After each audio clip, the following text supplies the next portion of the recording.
Kina mama kutoka kijiji cha Did, kaunti ya Tana River wanataka mamlaka ya barabara kuu nchini Kenya kuongeza matuta zaidi kwenye sehemu inayoshuhudia visa vya ajali vya mara kwa mara.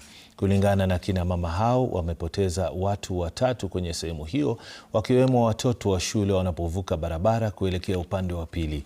Aidha, wanasema wamepoteza mifugo wengi kwenye barabara hiyo kutokana na mwendo kasi wa magari.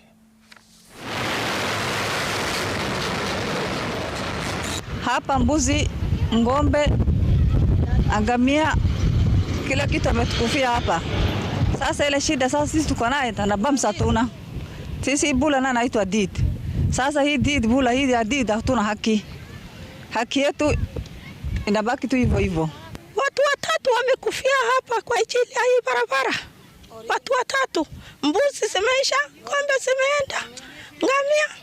Kwa hivyo tunataka BAMS hapa kwanza, safari ya kwanza ni BAMS. Tunaomba pia serikali wachukue hii ombi letu, wahakikishe ya kwamba tutapata haki zetu, BAMS hizi ziwekwe so that watoto wetu wakuwe safe na wawe katika kwa usalama. Tunaomba serikali atusaidie na BAMS hapa, na hiyo BAMS sio moja sio mbili, tunahitaji kama BAMS 5 hivi.